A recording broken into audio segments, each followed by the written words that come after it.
But I'm going to invite two other people now who feature in the book a great deal. You know, if you look upon it as a blockbuster movie, there's always the wife, and there's always the doting elder brother. The elder brother can do no wrong in the movies, right? And I think in this story, the elder brother can do no wrong as well. And I think as you read the book, the person who comes out really strongly, solid behind the scenes, but there at all times, is Ajit Tendulkar.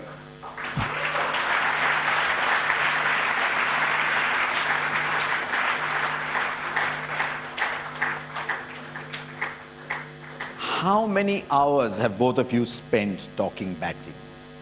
Sachin, how many hours have the two of you spent talking batting? Well, even after my last innings, we spent talking about how I got out and those kind of things. But, you know, over the years, we've discussed more and more, I would say. There were more and more things to talk about. And various pressures, like even Rahul mentioned, and all the guys, I mean, all three mentioned that playing at international level, you have a lot of pressure. You have people expecting something special from you. And for that, I needed strong support. And then support was Ajit. There was another support as well. She was wearing a little orange top when she first saw this 17-year-old. 17, huh? 17-year-old. Just imagine, what were you doing when you were 17? She saw this guy, 17-year-old at an airport, and said, right, that's the man. Anjali?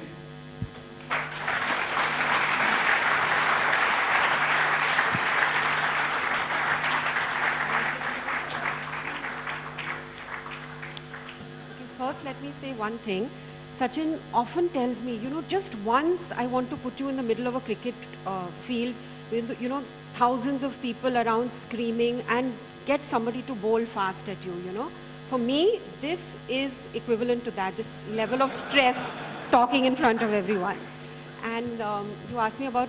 17.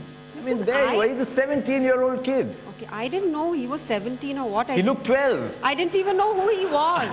You didn't know who he was? I didn't know. My friend is here, Aparna. She was with me when I went to... And she said, shh, Sachin. No, she told me, don't you know, this is the wonder boy of Indian cricket. And Wonder boy? He's just scored 100, youngest Indian to score 100. I didn't care what he was, who he was. I had no interest in cricket. I saw him. I thought he was really cute. I didn't have any interest in medicine either. And I ran after him. And you ran after him. Did you just say that? Did I just hear you say that? We were, in those days at the airport, there was a viewing gallery. So I was actually looking for my mum, who was supposed to have landed from England. Oh, you planned it that way? No, I didn't. Oh, okay. I just saw him and I told Aparna, who's this guy? He's so cute. And then I forgot about my mother. We ran down and I ran after him like screaming, Sachin, Sachin. Yeah, it's so cute. You forgot about your mother. She's sitting there. Did she forget about you?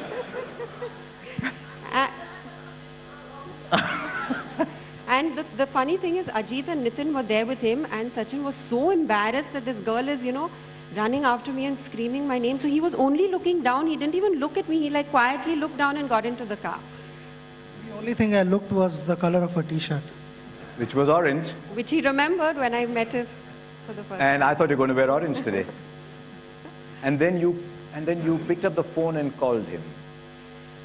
Well, now, I was studying medicine. I was in my final year, so I go to college the next day, and by then I had been told he's a cricketer. And my friend Mufi, he was studying medicine with me, but he also used to play cricket. I caught him. I said, Mufi, you have to do one thing for me in this. You have to get me this Sachin Tendulkar's number.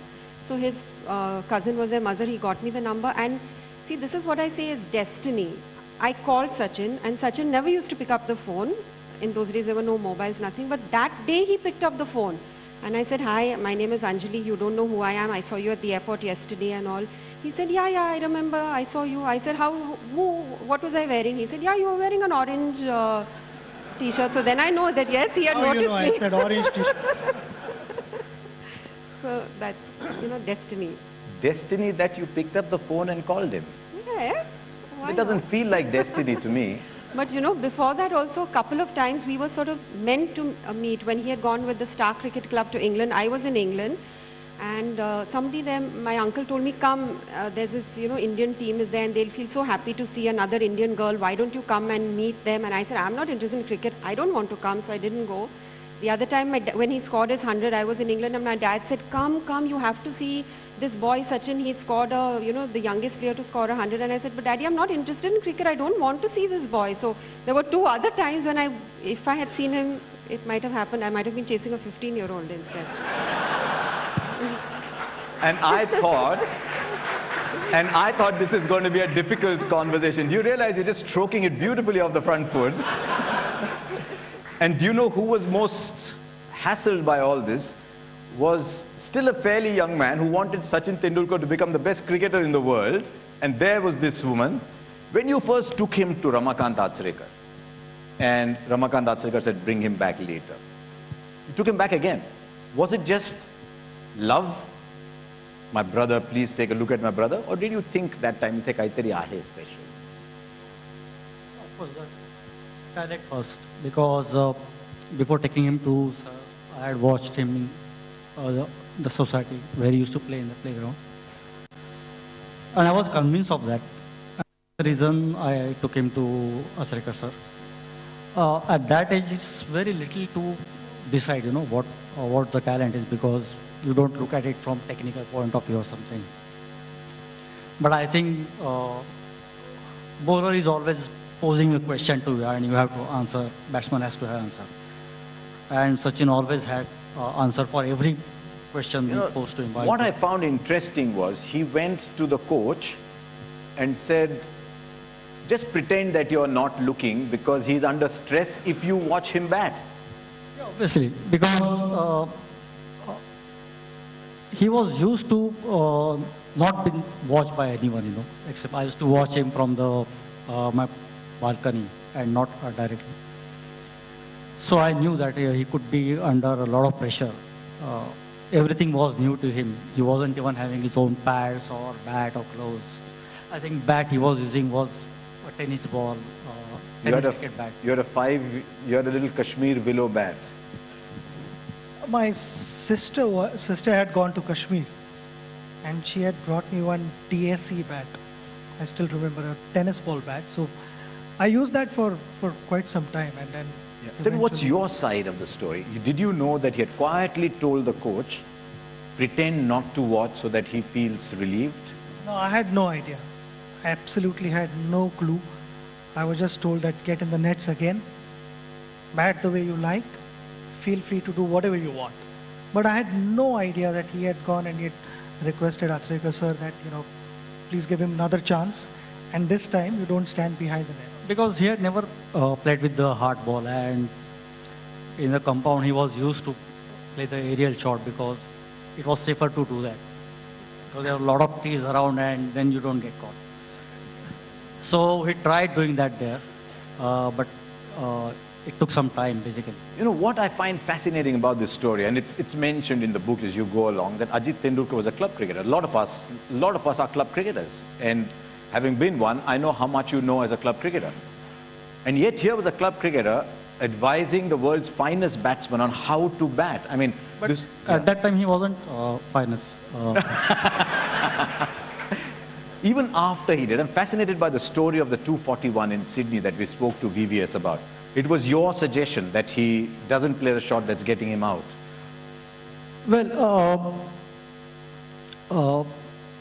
the way he got out, he got out in a different manner every time he went out. So there was nothing basically I could have spoken to him about the technique part of it. Because if you get out in a same fashion, then you can really say this particular fault because of which you are getting out. And secondly, I thought it was playing on his mind that the quicker the runs come, the better. And he was going for that little aggression. He is a type of batsman who, according to me, who would first think of scoring run rather than defending the ball. He would first think of getting the run. And if the ball is too good, then only he will block it. At that time, I thought more than the technique, that strategy was to spend as much time as he can at the crease, and then slowly the runs will come. But later on, what he did of avoiding the playing shots on the offside was entirely his strategy. He threw you a challenge, didn't he? You had a long telephone conversation before that Sydney test, and he threw you a challenge about not getting out. I was not in the right frame of mind. I was batting really well, and something which kept getting me out was, I was going in the overdrive, and I decided that, this match I'm not going to go in that overdrive gear at all. Come what may, I'm batting 100 runs or 200 runs, whatever. I'm not going to play certain shots, and I felt Australian strategy was to bowl away from me and make me play away from the body. And that is how in Melbourne I got out. Melbourne, in the first innings I got out, first ball down the leg, got behind to Brett Lee.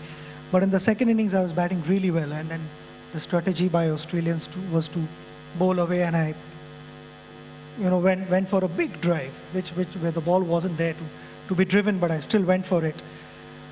So I sat back, I had a nice chat with John Wright. I spoke to him for quite some time over the phone.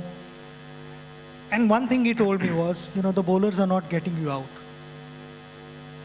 There hasn't been a single good ball where you can say, okay, fine, you couldn't do much about it. It's just your shot selection.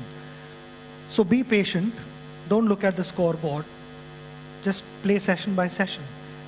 And I went a step further and I said, okay, which was the last shot that I played which got me out, cover drive. And it had happened earlier test match as well. So I said, I'm going to cut this shot. And the last challenge he threw me was, try and be not out in this test match. So in both the innings I batted, I scored a 241 not out and 59 or 60 not out in the second innings. So that was one thing which helped me, because I had to completely change my game plan and control my natural instincts, because if Damien Martyn is bowling, then how can you not play a cover drive?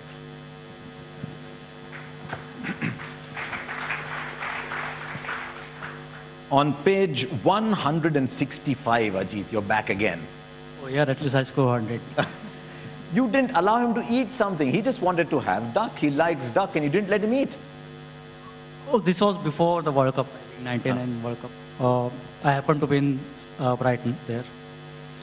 And I had read some time back that there were some 3 English players who had gone to a restaurant and ordered duck. And next day, I think all 3 got out on 0.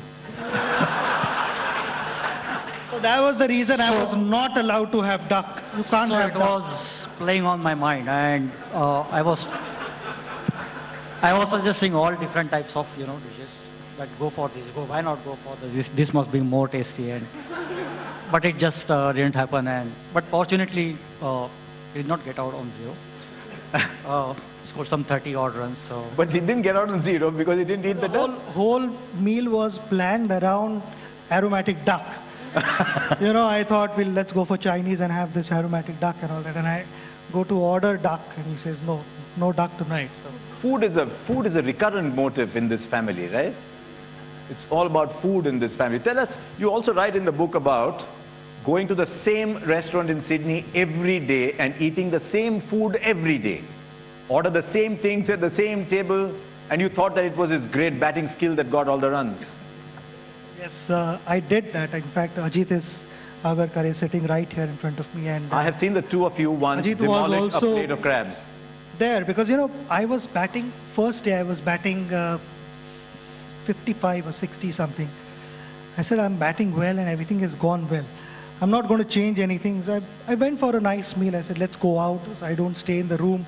So my mind is not constantly thinking about how I'm going to bat tomorrow, because I needed to switch off a little bit, back off a little bit. So we went for a nice Malaysian meal, and beautiful, delicious curry and fried rice and all sorts of things came on the table and all that. Next day I was batting 160 Plenty. or something like that. So I said, Ajit, we are not deciding where we have to go. We are going for Malaysian. We are not going anywhere else.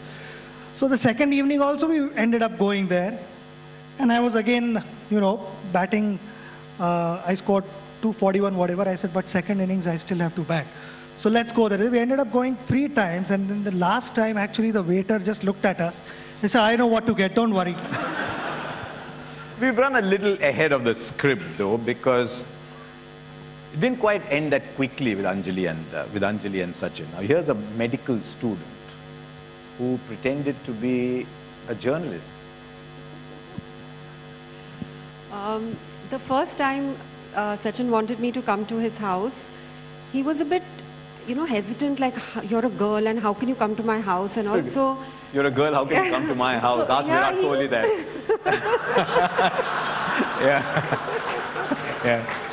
So he came up with this plan. He said, I'll tell everyone at home that you're a journalist. So you pretend that you're a journalist. I said, fine, whatever you tell me to do, I'll come. So I went to his house, like, nicely dressed in the salwar kameez. Nicely dressed in salwar kameez. Do journalists go to people's house nicely dressed like that? Okay. Yeah. So I didn't know that, poor chap was so tense, and I think sister-in-law was there, and, they were like peeping. No female journalist had ever come like this to the house before to, interview him. So they were peeping at me from the curtain, and he had this one chocolate which he cut into little bits and he gave it to me. But that was the first time I ever went to his house. You wrote letters to him. Harsha, I know that, the young people today won't even know what it's like to write letters, but when I met Sachin in 1990, there were no mobile phones, so no SMSing, no calls, there were no computers, so no emails. If ever I wanted to call him, and I was studying in Grant Medical College, there were those PCO booths, so I had to get out of this huge 46-acre campus, cross Muhammad Ali Road, go to a PCO at 10 in the night, because that's when the rates, the STD rates or ISD rates were less. And I was convinced that whole place was full of gundas, but I had to go there all on my own, and then with 100 rupees or whatever I had, and then you call and you see. So I used to write, and then you have to anticipate, a letter to reach Sydney is going to take 10 days or 2 weeks. So you plan ahead and you send the letter to that place, and then he would get my letter, he would read it, then he would send a letter back to me, and that is the way we communicated most of the time. Here's breaking news: the Tendulkars worried about the meter ticking on a telephone call. Hello, I was a Mehta in those days, and I was a medical student. I was not a Tendulkar. Everyone thinks, Anjali, that here's Sachin Tendulkar and everything nice happens to him and the world lays itself open, there's everything happening. And yet there are stresses on it. There are insecurities, there are stresses. Yours was the shoulder. Yeah, everyone thinks, to be married to a cricketer, it's such a glamorous life and everything must be wonderful, and, you just have to go attend functions and socialize and, that's it. But in reality, it's really... It's difficult. One is that a lot of the time your husband is not there, so you have to manage everything on your own. Plus, traveling with kids, it was never easy. There were certain times that we could be there, so to plan it with the kids' holidays, to travel, having to look after the kids alone. And always my aim was Sachin shouldn't be disturbed in anything. So I used to take the kids, and even though he would want to help me, it was more important that he gets to sleep properly, because the next day he has to go out and bat. So I remember taking Sarah to New Zealand when she was less than a year old, and with the time difference, she would be awake the whole night and, crying, and then Sachin wanting to sleep, so I had to go out of the room. So it's not as easy and as glamorous as everyone makes it out to be. It's tough. When your husband does badly and India loses, you personally feel that you've done something wrong. You don't want to go out. You don't want to face anyone. And that these bowlers are terrible people. Exactly. Before we end, there's a couple of things I want to talk to you about specifically. And page 80, you'd finally decided to get engaged, and your man didn't have the courage to tell his family? It's not that he didn't have the courage. He did. Look at him smiling away. I don't think that was the case. He told you to go and inform his parents. He was in New Zealand, and that was when he had just started opening the batting, and he did really well. So he was in a good mood, and one day he called me. I was posted at St. George Hospital, and he said, I think now we should get engaged. So I said, fine. He says, when I come back on my birthday, he was turning 21, he said, we'll get engaged. I said, fine. He said, but there's no time, so you go to my house and you tell my parents. I said, are you sure you want me to go and tell your parents? He said, yeah, you go and tell. So that's why I had to do it. It's not that he didn't have the courage. Sachin, that was more difficult for you to tell your parents I've met this girl than facing the fastest bowlers in the world? Indeed it was. Why do you think I planned all this? I mean, I was in New Zealand happily sitting, playing cricket, and I said, you have to do it. I'm ready to get engaged to you whenever you want. You say tomorrow, I'll do it, no problems. And then rather more sadly, I mean, it's been a happy story before. Let's move on to page 166. And I think Ajit called you to say that Sachin's father's no more. You called her and said you go and break the news to him, right? And you had to drive and break the news to him. Was that the most difficult journey you've ever undertaken? Indeed it was. Sarah was again a little baby, and in those days we weren't allowed to be the whole time with the team. So I was away. Ajit called me and he said, I don't want anyone else to tell him, you have to go. So then it was late in the night. My mother drove the car. I held Sarah on my lap. We drove all the way back to Leicester. On the way, I called Ajay Jadeja, Robin Singh. I said, make sure that you're there outside Sachin's room. Don't allow anyone to put any calls through. And it was late at night. And when I knocked on the door and he opened the door, he knew that there was something wrong. Otherwise, there's no way during a tournament I would have gone to his room like that in the night. And then, to tell him, it was like it was like he was about to just collapse in front of me. It was one of the most difficult things I've ever had to do. If you had to do it. I mean, do you think that there's only happiness in careers? Before I say thank you, two of you, I want you to tell me one very interesting story, because I can't believe that you actually did that. All of India is watching Sachin's last innings, last test match. He bats well. And it's apparent to everybody that there is no India second innings. And you tell him, let's analyze how you got out, because you shouldn't get out like that again. Yeah, I mean, I got so much used to talk to him every day about the game. I literally forgot that he is never going to bat again. You forgot? Yeah. Well, the pleasure was in doing things as correctly as possible rather than success or failure. So that's how it just came out, which was been happening over the years, and just did not want him to get out badly. So you actually sat with him and said, okay, let's analyze how I got out? We spoke on the phone. Yeah. We spoke on the phone. But I said, well, it's not bad. Okay, if I get to bat in the second innings, I will not do that. You talk very fondly about Ajit in the book. What's it been to you, having literally this elder brother walking alongside you? It was almost as if this was the frame, and he was always just outside the frame, visible only to you but to nobody else. And he stayed outside that frame all his life. At times he was not visible to me also, because so many things that he has done for me, I've only realized that after I've retired and I've heard through someone else. So a lot of things. I mean, right from the day I started playing cricket, early on he would travel with me, and then he would be constantly in touch with me all the time. I mean, I know, to put it in short, that we have lived this dream together. I knew that whenever I went into bat, mentally he was there with me, even though we were miles and miles apart. But mentally he was also batting with me there. And whenever I got tired, I'm sure he was also tired. And whenever I was stressed, he was also stressed. It was much easier rather than going actually out there and back. Yeah. So, I mean, whatever I say and however much I describe, it's not enough, because I don't know the full story yet. Because I'll tell you one more thing. Just after I retired, he had saved, or rather kept, my first bat in life. Carefully had hidden it somewhere, and also the first series helmet that I used in Pakistan. It was a bomber bat which he bottle shaped. First proper bat. It's kept right outside here. Okay. The bat that I used, the first one you ever played with. Yes, first bat of my life. One last question for you. Why did you never celebrate a century? It's incredible. In most families, I mean, you score 1 century, you score 2 centuries, you never celebrate a century. Well, first few, I think. Then I realized that taking out friends to restaurant and paying the bill was not going to be possible every time. A lot more centuries were to come. No, but on a serious note, I think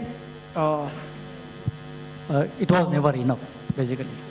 I just wanted to go him on and on. and not wanting to make him realize that yes, everything is done. So. And you didn't know that he always wore the same T-shirt when you went out to bat, because when you wore the T-shirt, you scored those 200s in Sharjah. So you kept wearing the same T-shirt all the time. Oh yeah, it so happened that in Australia, when he went through that rough patch in first 3 days, I thought, no, I had to do something. Although I could not. You can't actually go out there, and so in what way I can really contribute to it. So then it struck me that 1998 was the best year in his life up to that point of time. And he had done wonderfully well in that Sharjah tournament, scoring back-to-back 100 against Australia. I had that T-shirt with me. You didn't wear it today. You know, wouldn't have been perfect if he'd worn that T-shirt today and she'd worn that same orange. Why didn't you wear the same orange top again? I'm sure you've kept it somewhere. I do. I have it. You have it still. Surprise him one day. Ladies and gentlemen, the two stellar cast, Ajit and Anjali.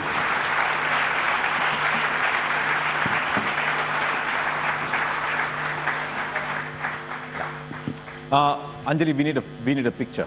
Ajit, we need a photograph of the two of you. So can you just pop back up briefly for a minute?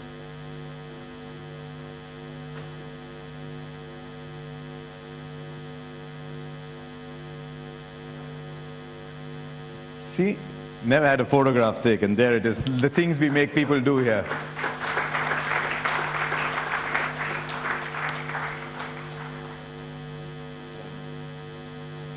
Okay, it's time for that big moment. Before that, can I just thank sponsors 200 Not Out, ITC, Maratha, and Collectabilia. Can I also request now for the big moment the publisher's representative, Thomas Abraham. Thomas, come along, Thomas Abraham, from Hachette, India. He's got it in his hand. I want to check that out as well. And General Manager of ITC Hotels, Mr. Philippe Charodeau. Ah, that's correct. Mr. Philippe Charodeau. There's also the signal for me to get out, and it's all yours.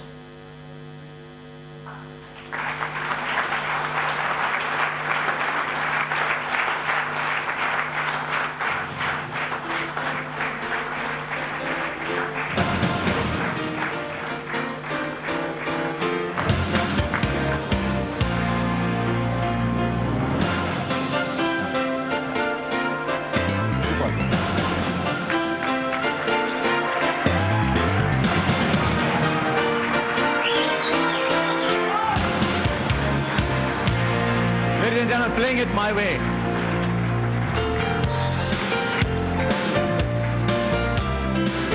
The first copy was presented to Sachin's mother. She couldn't be here today. She's a bit unwell. So the first copy was presented to his mother.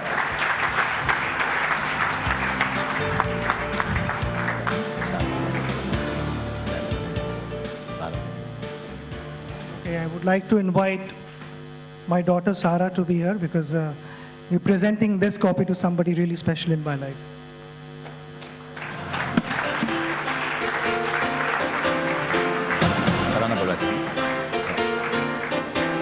And so the first copy on stage, the person who molded Sachin, took him round on the back of his scooter to make him play, Sir Ramakant Achrekar.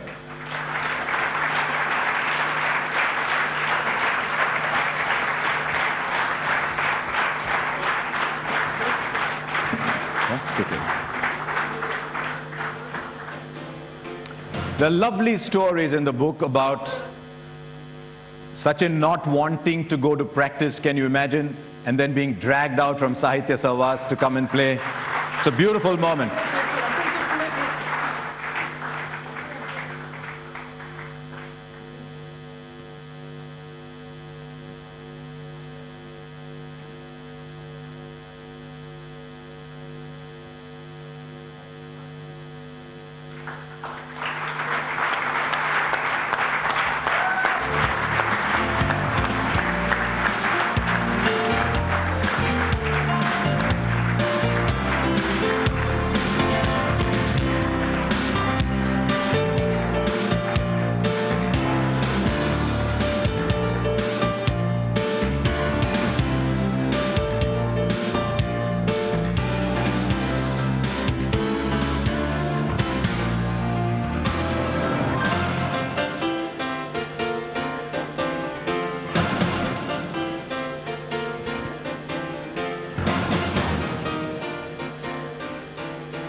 Ladies and gentlemen, it's normal to read out a couple of paragraphs from the book just to give you an idea of what it is like. That's what it looks like. I'm feeling great, actually.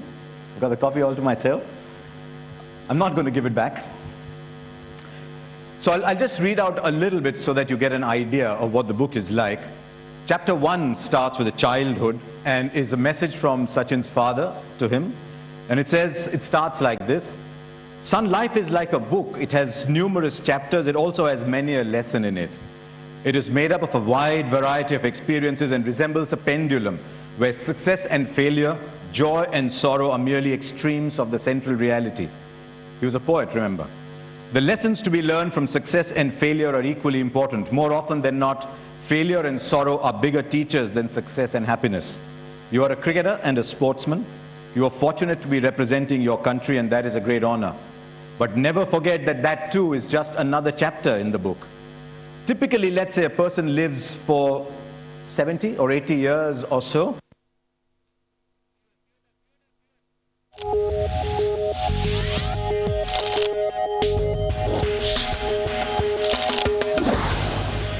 झी 24 तास रहा एक पाऊल पुढे.